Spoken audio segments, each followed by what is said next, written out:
a church for the Gentiles. King Herod, wait, didn't he? Or was it? Which one is it? And Deliverance today on another episode of the Bible in 1 Year with the Preacher's Husband. Today we're going through Acts chapter 11 and 12, and tomorrow we're going to go through Acts chapter 13 and 14. So let's dive in and see what we have in store today. So, the Gentile church in Antioch. So here we are in chapter 11. And the news that the Gentiles had also received the word of God quickly started to spread because it was so controversial in that day. Jews who were of the circumcision party, as they call it, felt that Peter had compromised God's laws, and this was a recurring source of conflict in the early church. And then we get Peter basically breaking it down for him, and he's explaining it to him step by step what this vision was and what happened in verses 4 all the way through verse 17 of chapter 11. Now, verse 18, they became silent. This indicates that these Jewish believers were having to process this same shocking revelation that had come to Peter at Joppa and then in Caesarea. Eventually, however, they glorified God for what he had done. Now, in verse 19, the Christian mission continues on here to spread, and it spreads to areas well beyond Judea. It spread into Phoenicia, into Cyprus, and as we see here, into Antioch as well. So, the church in Antioch. Now, the evangelization of Antioch was carried out by believers from Cyprus and Cyrene. Now, as a result, Antioch became the center of the Gentile mission and the church that sent Paul out as a missionary. We're going to see that in chapters 13 and going forward after that.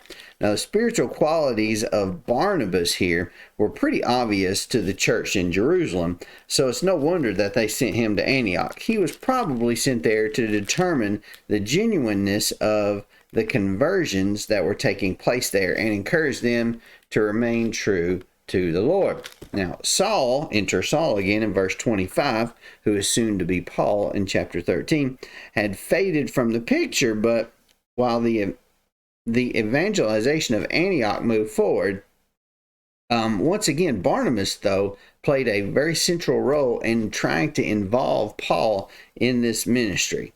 Now, when we get to verse 26, and the term Christians shows up, it says the disciples were first called Christians at Antioch. So, the term Christians probably came from the Romans who labeled Jesus' followers in Antioch little Christs. That's what they called them, little Christs. Now, though it was likely intended to be an offensive label, this label actually ended up being an honor in so much as it indicated that the disciples were living Christ-like lives. I found that to be super interesting. And who is this Agabus character that just pops in out of nowhere, right?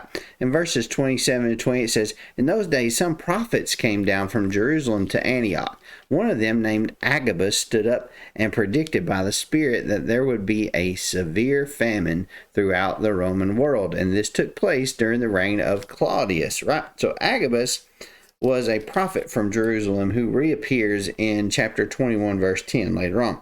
The reign of Claudius, which was from AD 41 to 54, this was marked with numerous famines in various parts of the Roman Empire. Now, the famine referred to here is very likely the one that occurred in AD 46 to 47, which we're not there yet. This has not happened yet. We're not quite to AD 46 and 47. We're probably right now around AD 43, 44-ish with the effects of that famine, but though they lasted for years and years afterwards. Once you have a famine, those effects last for a long time. So the church in Antioch determined to provide relief for the believers in Judea. In so doing, they gave back to the churches and the believers who had brought the gospel to Antioch and abroad in the first place. So that brings us to chapter 12.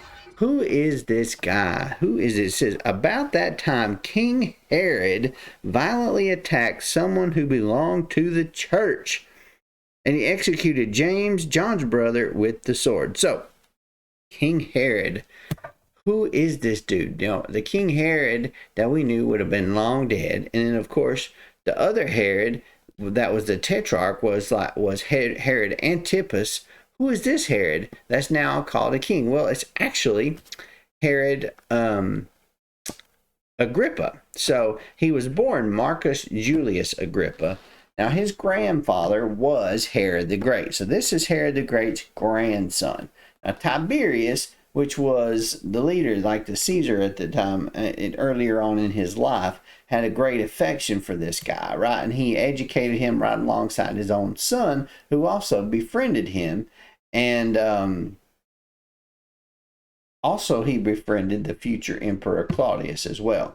Now, this guy had a quarrel with Herod Antipas, in and out of jail for debts all the time. He also became friends with Caligula as well. So he is very well liked, it seems, by these people, and he's in with all the top ruler people. However, one day he was overheard expressing a wish for Tiberius, who was the ruler of Rome at the time. He was wishing for his death, and that Caligula would become the new ruler of Rome. And for this, he ended up thrown into prison again. So here he is, thrown in jail. Now Tiberius died, and while this guy Agrippa, King Herod Agrippa, was in jail. And his friend Caligula took over in AD 37. That's when his friend Caligula gets him out of jail, sets him free, and makes him the king of all of these territories, right? On AD 39, Agrippa returns to Rome, and he banishes his uncle Herod Antipas, who was the tetrarch of several of these areas, in particular Galilee and Perea. And this gave him control over that area as well, and this makes him a Jewish king. He's actually he has this Jewish kingdom, so to speak. However, it did not include Judea as the center, so it wasn't in Jerusalem. So it wasn't a Jewish king in Jerusalem at the time. So that is pretty much his story up until this point. So here we are, we find him in verse 12, and this is about AD 44 is what we're talking about here. So let's get into it and let's see what we get. Of course, James, that Herod executed, was the son of Zebedee, John's brother. Now Peter, he would have been guarded by 4 soldiers at the time when he was thrown in prison here, who worked 3-hour shifts each around the clock. And Peter was again rescued from prison by an angel of the Lord.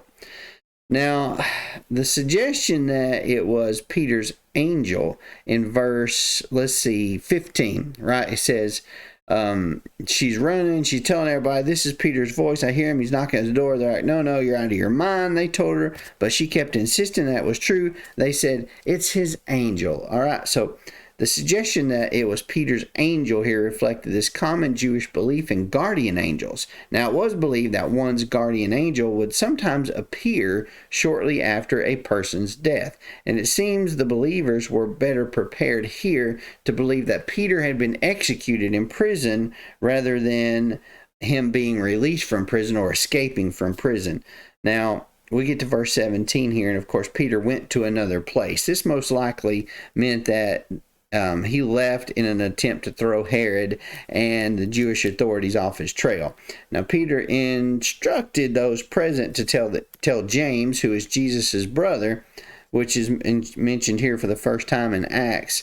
James apparently was not a follower of Jesus until after the resurrection, and then he emerges as a leader in the Jerusalem church later, and we'll see that in chapter 15 once we get there. Now, here we are at the end of chapter 12 here. Now, in verses 18 and 19, according to the Roman code of Justinian, soldiers who allowed a captive to escape would suffer the same penalty that their charge was to suffer. So this is where we come up with the idea that they were going to put Peter to death, because we see Peter was to be executed because they killed the soldiers. So if he was just in prison and going to have his hand cut off for being a thief or something, then they would have had their hand cut off. But since he was in prison to be executed, they were executed because they allowed him to go get free. So in verse 23, Herod dies, right? because he claimed for himself the honor and glory that belonged only to God. Now, there have been many various speculations about the immediate cause of Herod's death, including appendicitis, poisoning, intestinal blockages, heart problems, several different things. But we don't really know. There's some writing about it in Josephus's writing, but I don't really know how he died, to be honest with you. Chapter 12, verse 25, Barnabas and Saul returned to Jerusalem after their relief mission there. And here again, we see the vital role that Barnabas plays in assimilating Saul into the leadership of the early church. So, I hope all this has helped you in your studies today. If it has, click that like button and subscribe button. Click that little jingle bell so you get notified next time I upload a video. And if you're rumbling with me on Rumble, hit that little boxing glove. I'll see you tomorrow for another episode of the Bible in 1 Year with the Preacher's Husband. See ya.